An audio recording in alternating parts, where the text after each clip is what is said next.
Hello, and welcome to The Thin Blue Mind.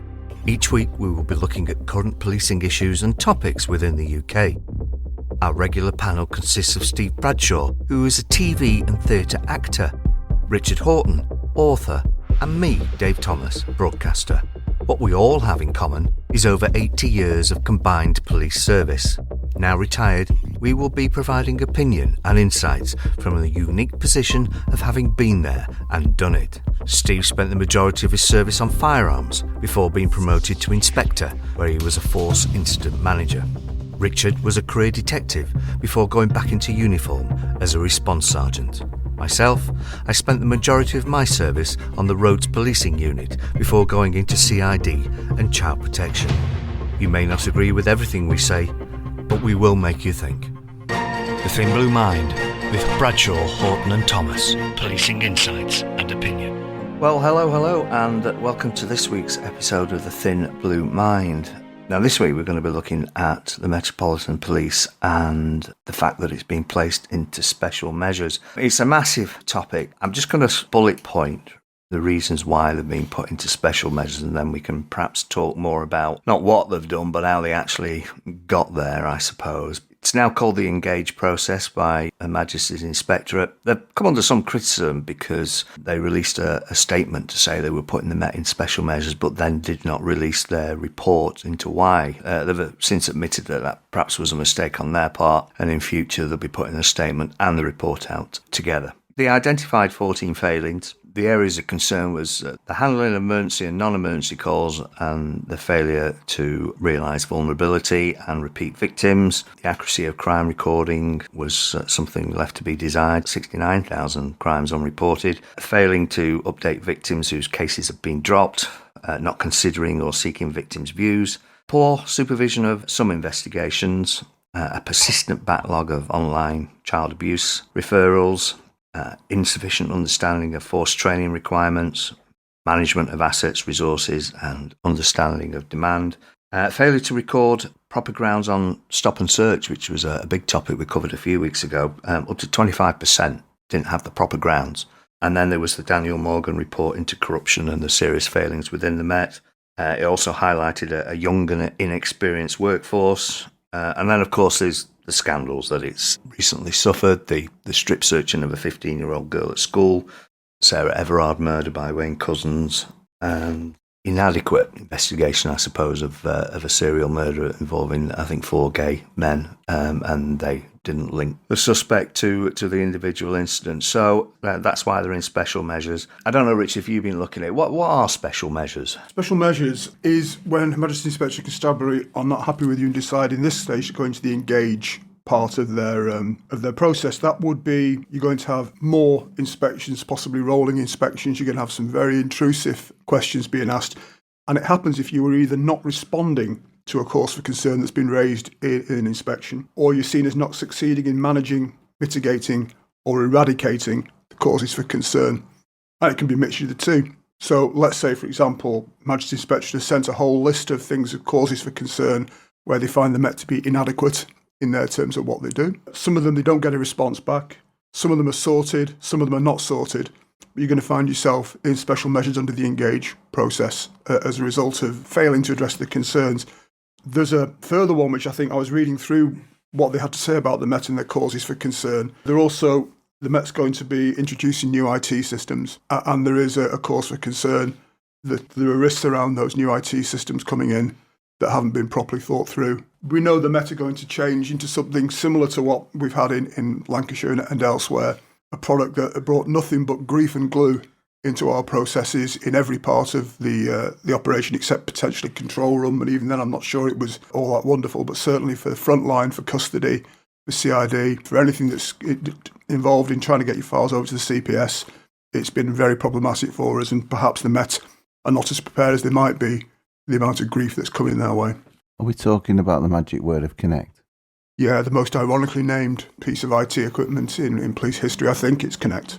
Indeed, yeah, and perhaps we could talk a little bit about that later. I know the Met were quite disappointed with the HMIC because, from what I've read, they had plans in place really to address a lot of these things that the report or the statement has highlighted, but not been given the chance to implement them plans. So the big question is, how did we get to this?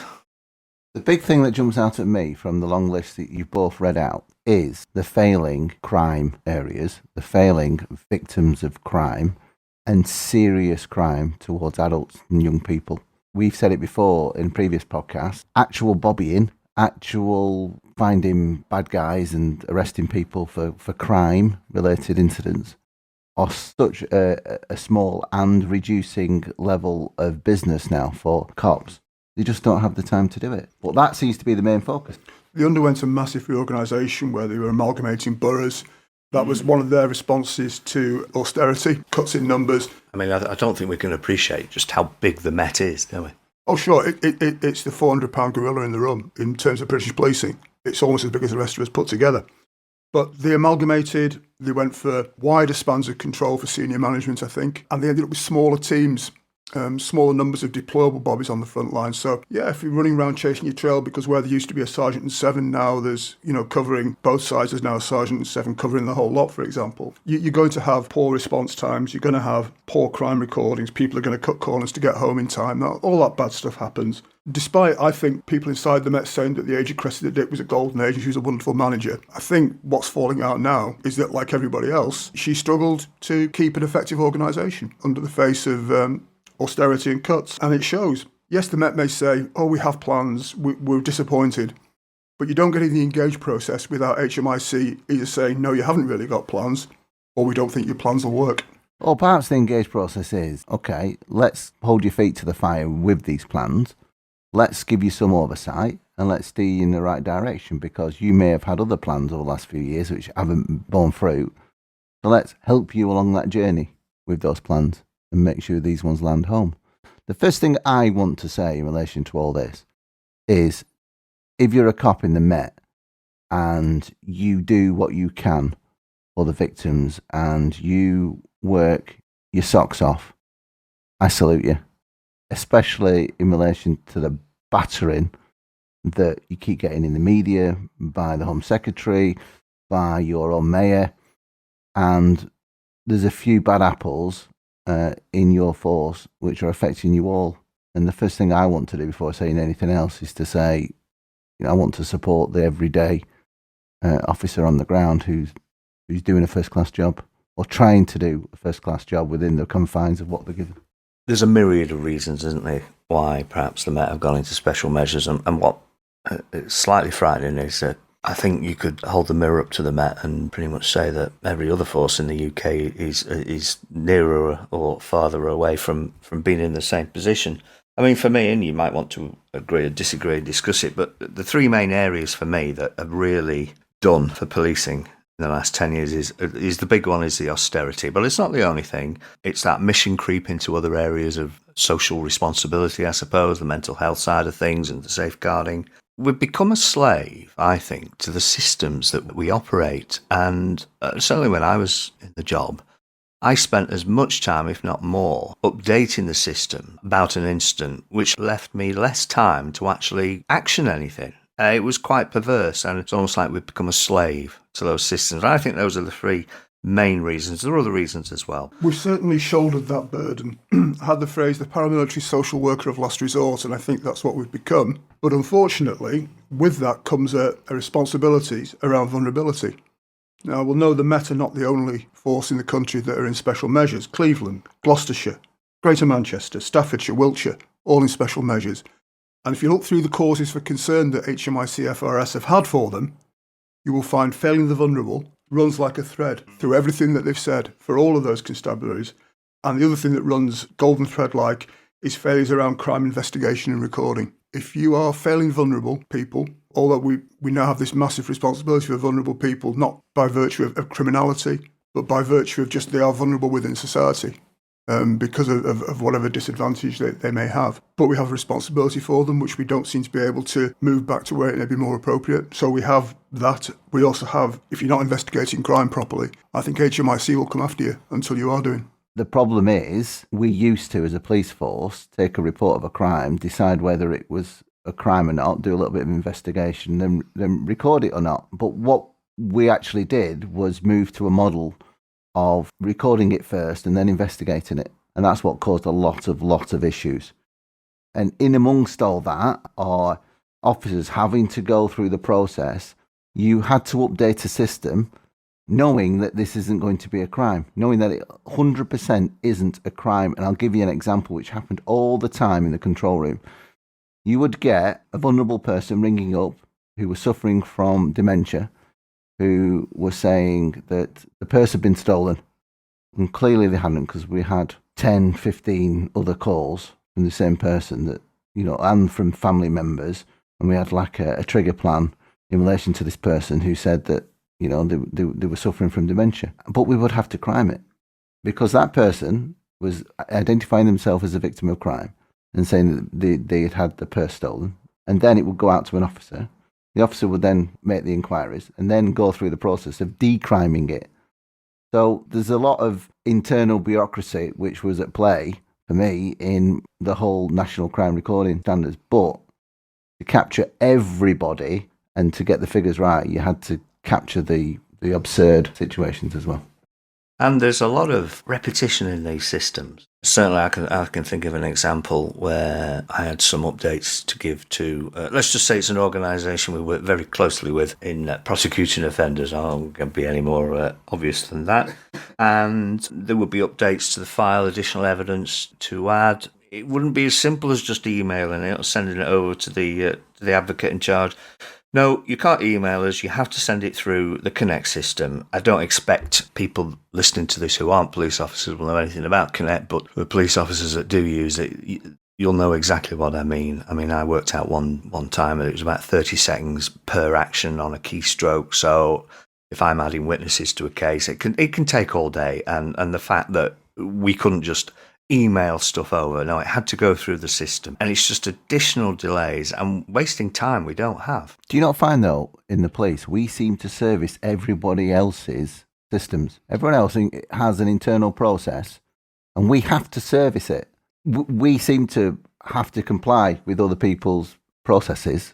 It's a problem that's been going on for years. And every 6 months, the bosses will say, well, we're having a meeting with them or we'll just bring these issues to the table, but nothing happens. And I feel very strongly about the promotion processes. There's a process in promotion that sometimes has nothing to do with the role that you're going for. I've been called a sergeant's assessor. The newly promoted sergeants in Lancs and elsewhere now go through a College of Policing syllabus and produce essays and assessed work and critiques over the course of 12 months.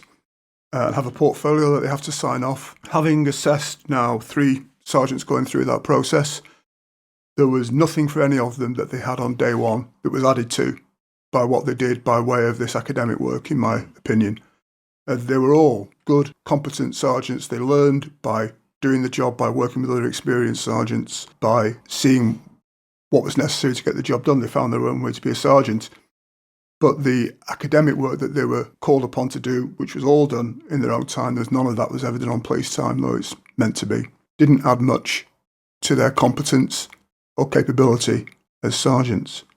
So why are we doing it? Do you think that's because we're trying to be everything to everybody? Because we're trying to be academic. Yeah, and we're trying to be social workers and child support officers and marriage guidance counsellors. I suppose cops have always been that, haven't they? But we're trying to be all these different things, but if you look again back at the report, it lists crime, vulnerability, victims of crime. And we've said it on previous podcasts, we need to establish what are those 10 things, Mr. and Mrs. Public, that you want us to do.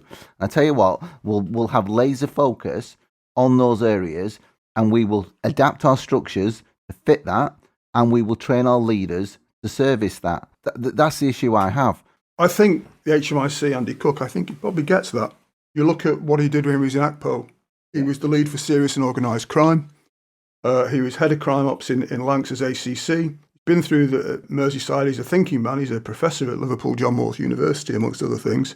But all his public pronouncements have been around crime and around reducing crime and addressing antisocial behaviour properly. Yeah, I suppose what I was trying to say was the promotion process is that, you've both been supervisors in your time. I've just been a humble foot soldier, but for me, what I want from a boss is a good decision maker. And these promotion processes, these interview processes are something to be passed. And for me, there was too many people that were good at answering questions, but were terrible decision makers. Once they were in post, were found wanting. That's absolutely true. As a response sergeant, the number of times you would get the tetra go off on the set to set, so somebody's calling you personally, just want to run this past you, Sarge, what do you think? And they don't want on the one hand and on the other. They want, right, this is what we're going to do, and do it. They want that on the log, they want the backup, they want a decision making by a sergeant as to what they're going to do because they're not entirely sure themselves. Generally, they don't want you dithering, they don't want you, I'm not sure. They want a decision, and they want it thought out and structurally sound decision making. Very important. And if you can't do that for a team, you'll lose their confidence. And for me, that comes down to experience. The workforce is getting younger and younger. It's not a criticism of them for being young, but there's too many people being promoted too quickly or being over-promoted when they don't have experience on the street themselves. And that opens a whole myriad of issues and problems which are related to some of the reasons that Met have got into special measures. I'll tell you the bravest thing I've seen career-wise. Somebody who came to do a spell of temporary sergeanting with my team, and after about 6 weeks, they said, you know what, I'm not actually up to this yet. I need to go back to constable. Yes. Made that request. They are now a sergeant. And probably a good one, I suspect. Oh, absolutely good. Yes, very solid, very competent. They recognised their own limitations in the role and that they were just going to harm themselves and not be the best thing that the team needed, and took that step back. Never seen that happen before. But it's somebody that can look themselves in the mirror, and we need more of that as well. I do subscribe somewhat, Dave, to what you say about young in service. I wouldn't want to completely exclude people with 3 years, 5 years service. I have found that there have been some quite dynamic, good sergeants who have got less than 5 years servicing. So I wouldn't want to completely exclude and put a barrier on a time limit to promotion. But you're right, it's the good cops who become good sergeants. The mess certainly seems to have suffered from not having that depth of first-line supervision available to them. When you see the corners that are being cut that have been exposed by the inspection report, that to me speaks of people being allowed to cut corners or supervision not looking for the corners being cut. And it all comes out in the end. It's the most important rank in the police service, is sergeant. That's where your culture comes from. It doesn't come from emails from the chief inspector or the inspector. It comes from how that sergeant runs that team. And all the examples you can see in that report, the strip search of the child, all the head in your hands moments that have come out from Met officers can boil down to cultural team issues. I think you made this point earlier, Dave, but I'm not sure that any of us are very far from that edge of being in special measures for one way or another. I don't think we are. I entirely agree with you, Stephen. I know of some young officers that have got very old heads on their shoulders and absolute admiration for them. The fact remains that there's a lot of them that aren't experienced, and their sergeants aren't experienced, and not only from a professional point of view. So, we talk about cutting corners. You can cut corners in a job, but you need to be experienced to know which corners to cut, and that experience isn't there. And it's also the pastoral care of their officers, and then this leads us into standards, doesn't it, and discipline, and obviously some of the WhatsApp groups and some of the really bad moral judgments that have been made. Again, where's the care for these newly promoted sergeants? Are they getting it? I guess it would depend on what their local management is like. I've had examples as sergeants as being well looked after, well supported, and just the same, some being hung out to dry or not supported at all. If you have a good inspector on your team, that is really, really useful as a sergeant, because you can't self-supervise. You can't supervise yourself properly. You actually need one above you as inspector to say, Richard, that call you made earlier, let's have a talk about that. Yeah. If you don't have that, then you're just bimbling along, learning by trial and error. And unfortunately, error is not a good way for other people to allow you to learn your mistakes when you're in the police. There was an officer, wasn't there, recently on Twitter who's an ex-firearms officer in the Met, a diplomatic group, stood on the gates of the Downing Street. He's no longer with the Met, I don't know why, but anyway, he applied to become a special constable and failed the online SIF. Can you believe that? An officer of all those years. And it goes back to the process, doesn't it? Is the process fit for the role that it's designed for? And I don't think it is. Is it turning out competent, effective first and second line supervisors? No, it's turning out people that can pass an interview. The other thing that seems to have come out of the report, and again, it could be applicable to any force, is that there doesn't seem to be any professional curiosity in some other officers. And I'll give you an example. My wife, she had to do some CCTV the other day for a murder inquiry, and the hard drive box was contained in a ceiling. Now, I know for a fact, because it's the situation has arisen previously, that people will come back, tasked with that action, say, oh, it's in the ceiling, I couldn't get to it, so it remains on action. What did she do? She went to the local hardware shop. Can I borrow a set of step ladders, please? Walk back along the street with the step ladders. Do you know what I mean? It's just that professional curiosity. It's doing that little bit more than just the bare minimum. It's bottoming the job, as we used to say. Clear the ground from under your feet. And I've worked, I say, on the major investigation team, and if you came back with that actions part completed, you just get sent back out again to do it. But that's where you've got all the resources on murder team. You can throw bobbies at it, you can throw whatever you want at it. It's going to get the finance mostly. Yeah, it can be about staff and the amount of people that you've got, but it's also a risk-averse culture. Have we developed a risk-averse culture? First thing that some people will say about that scenario you gave there, Dave, was, she's been on a ladder course. You know what I mean? Well, if she comes off that ladder. If she comes off that ladder, hang on, whose liability is it under? Is it the shops? Is it the cops? Oh, he never taught her to do that. I think she put an entry on the log. We become risk averse. Yeah, we do. We do, don't because we have internal processes and we try and stick to internal processes, and sometimes internal processes be damned. It's the same with normal everyday police business. Burglaries. Okay. Do you go and get enough to put a crime report on the system listing the property? Do you get a proper description of the property? Do you look for a forensic opportunity, comment on it, and get the scenes of crime people down to realise that? Do you do some house-to-house? Do you do a CCTV survey? Do you have the time to download that CCTV and present it if it's evidential? And often for those, we really should do it, we don't do them. We take the crime report sufficient to satisfy the recording process. We become a slave to the system again, haven't we? Yes, but then we have to go on to the next job, and we have to go on to the next job. And it's unusual, I think, for somebody to take a burglary investigation from cradle to grave. When I joined, that wasn't the case. You would do those inquiries. CCTV wasn't as common 30 years ago, obviously, but you would do the house-to-house. You'd look for scenes of crime officers to come in. You try and do a proper investigation around it, and now not so much, I feel. It's great to look at these things in isolation. And yes, you or I, when we first started filling in our little green CID ones, we had the time, didn't we? We had that downtime to be able to go into cash converters or whatever it was and see whether things have been handed in, etc. Those days are gone. You know what I mean? Dixon of Dot Green. Well, it's not even Dixon of Dot Green. It's whatever role we do. It's a generational thing, though, isn't it? From Dixon of Dot Green, because we always look back 10, 15 years and go, that's the way it was. But if you look at the weight of deployment screens now, the next thing is, well, have you been to that? Have you been to that burglary? Right. Okay. What's the result? I've got another job for you.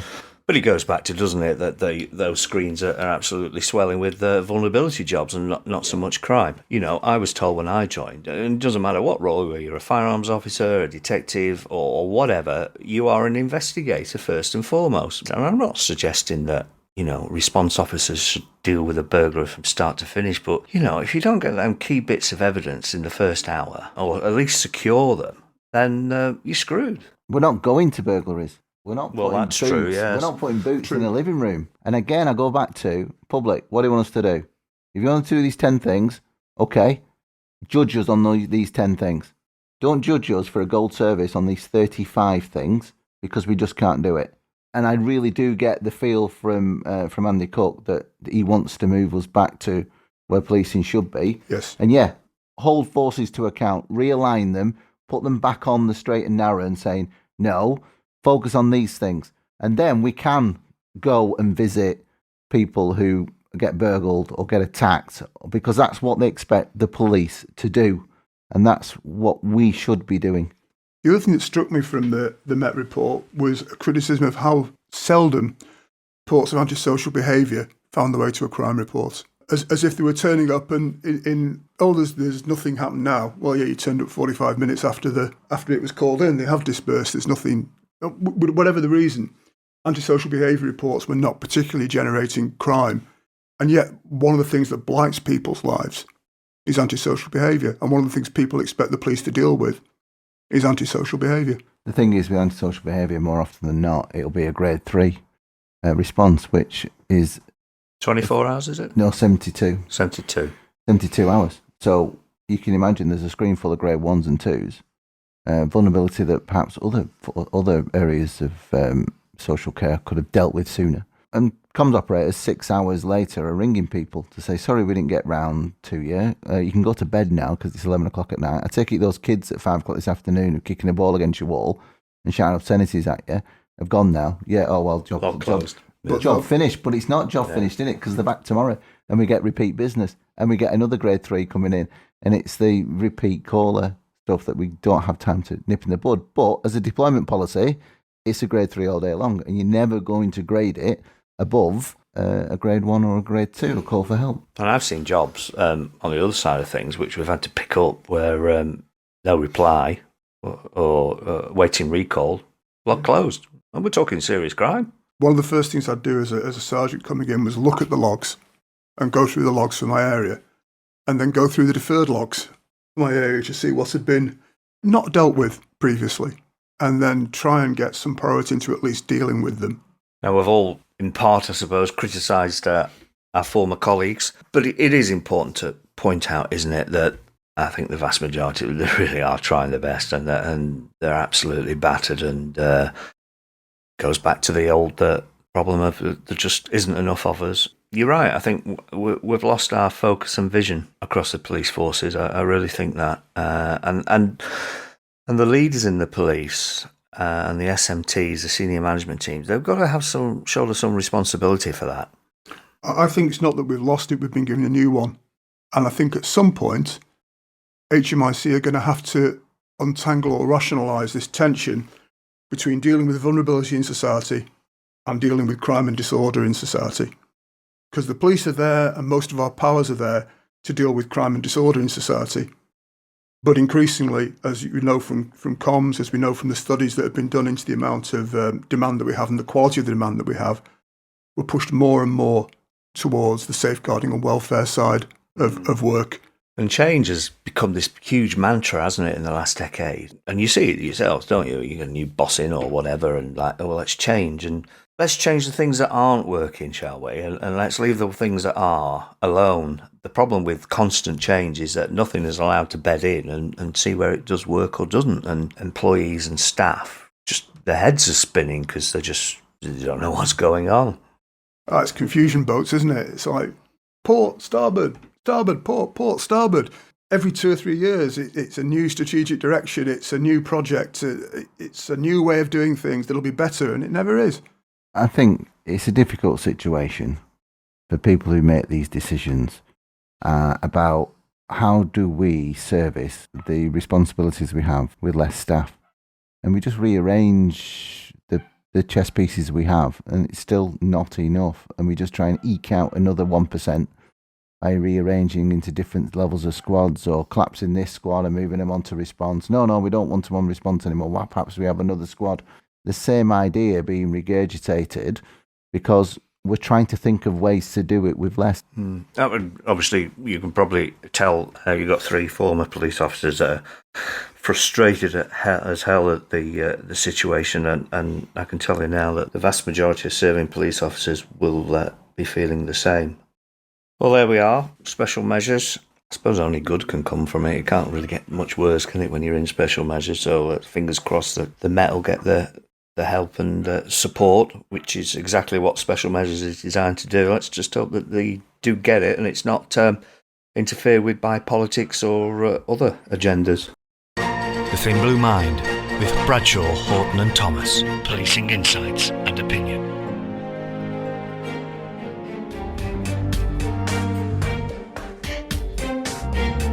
The Acting Inspector with Stephen Bradshaw. As an actor and police advisor to TV and film, one question I get asked a lot is, who do I think on TV is portrayed well from a police perspective? And as most of the TV police dramas are detective based, and the fact that it's not really been my career trajectory through CID, what I look for is a production which actually shows the human side of the person, the detective. Because there's too many detective programs, I think, are quite two-dimensional. The very stern, table-thumping, I want your gun and your badge on my desk kind of hard-hitting detective, which I just don't think sits right with current policing. Now, experienced detectives tell me if I'm right, tell me if I'm wrong, but I was always a fan of the touch of frost kind of character, and I think David Jason did a fantastic job, and the writers and obviously the director and the whole crew did a great job in you being able to see the character behind the detective. Yes, he was committed. Yes, he loved his job. He was good at it. He had a good team around him. But it's how did he treat that team? How did he interplay with those teams? What standards did he expect, etc. But you also saw him. You also saw his life. You also saw the stresses and the vulnerabilities of him. And for me, it was that character which always stood out to me and made it extremely watchable. The same goes with Martin Clunes from Manhunt, where he played DCI Sutton.